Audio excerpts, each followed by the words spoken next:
Welcome to The Explainer. I am absolutely thrilled to have you here today because we're digging into one of the most wild, fascinating economic stories on the planet. We are talking about the 400-year epic of Manhattan's survival and reinvention, and how that specific historical DNA ties directly into the reality of the 2025 economy. So whether you're a total data nerd or a massive history buff, this is going to be a great ride. Okay, let's dive into this. Here is our quick roadmap for today. We're starting with the origins of Manhattan, then moving through centuries of reinvention, breaking down the 2025 economic boom, looking closely at the affordability crisis, and finally, exploring an uncertain future. Part 1. Origins of Manhattan, the DNA of growth. To truly grasp the absolute behemoth of a city we have today, we've got to start at the very foundation.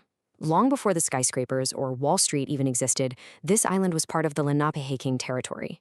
The name Manhattan actually traces back to the Munsee Lenape word Mannahatta. And what's really cool is what that translates to, the place where we get bows or island of many hills. Even back then, it was this heavily interconnected hub, a real gathering place with a massive network of trails running from up in modern-day Inwood all the way down to Battery Park. It was always, fundamentally, a place of trade and connection. From there, the island's identity just undergoes this rapid-fire reinvention. In 1624, you've got the Dutch establishing a fur trading post. 2 years later, Peter Minuit famously purchases the island. Then, fast forward to 1664, the English swoop in, take control, and rename the whole place New York. And incredibly, by 1789, it becomes the very first capital of the United States under the new Constitution. George Washington was literally sworn in at Federal Hall on Wall Street.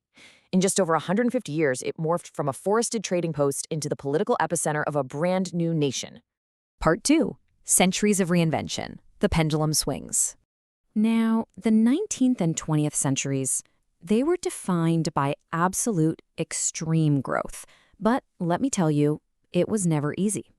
The city's DNA is entirely built on surviving devastating disruptions.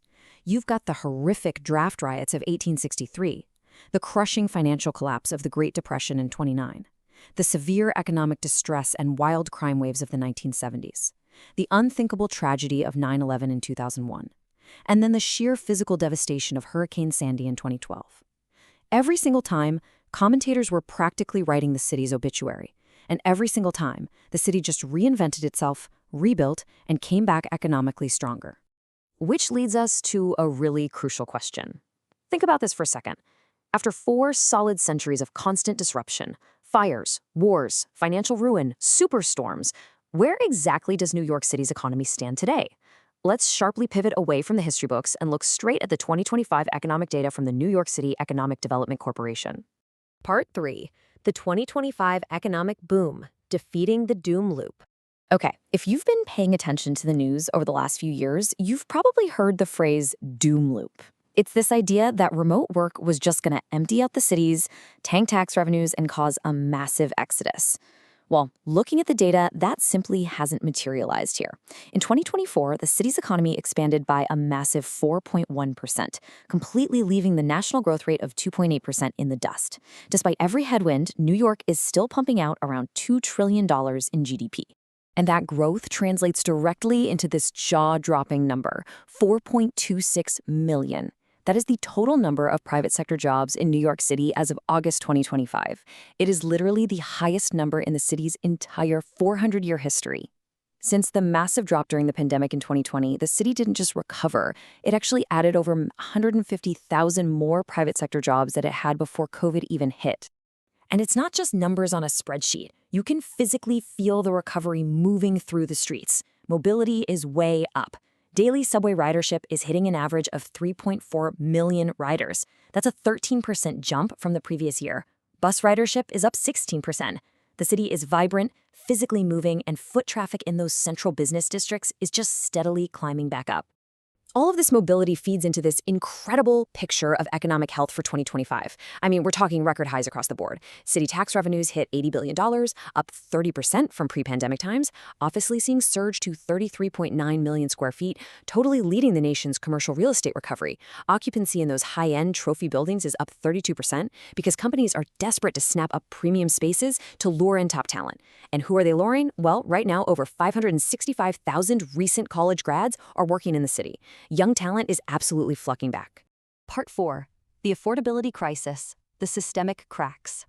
But, and this is a massive but, this boom is not working equally for everyone. We have to look at the reality on the ground. Because for everyday working New Yorkers, this economy is brutally challenging. Since 2019, housing costs in the metro area have spiked 24%. Meanwhile, market rate childcare up an unbelievable 43%. Groceries are up 27%. Utilities, 37%. These basic costs of just staying alive are completely blowing past standard wage growth. When you put that intense daily squeeze next to those record job numbers we just looked at, you really start to see the systemic cracks that everyday folks are dealing with. Because we have to ask, what kinds of jobs are people actually getting? Yes, total jobs are at a record high, but the 2025 growth is heavily concentrated in lower wage sectors, stuff like healthcare and transportation.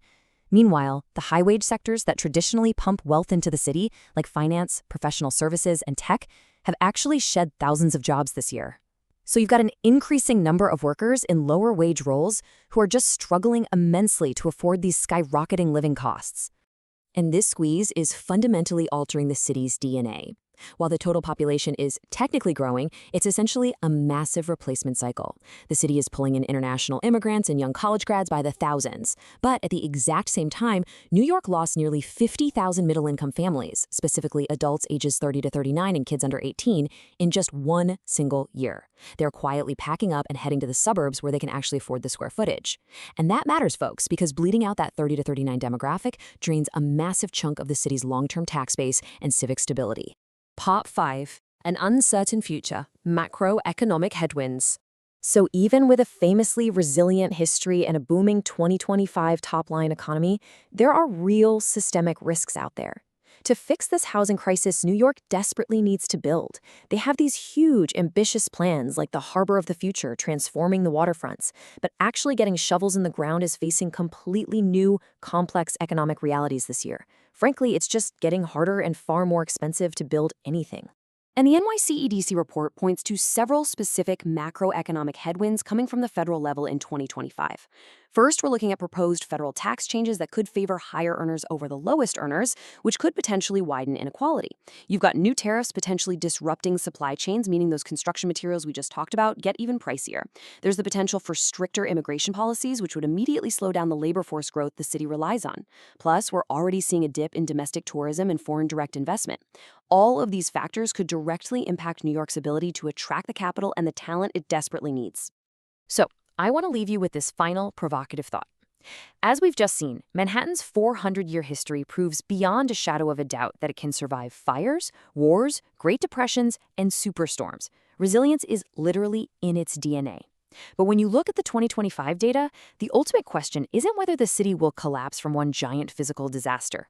The real question is, can its economy survive the systemic affordability crisis and the quiet, steady exodus of its own middle-class families? It is a fascinating, urgent question, and we'll be watching closely as the data keeps rolling in. Thank you so much for joining me on this explainer. Keep asking great questions, and I'll catch you next time.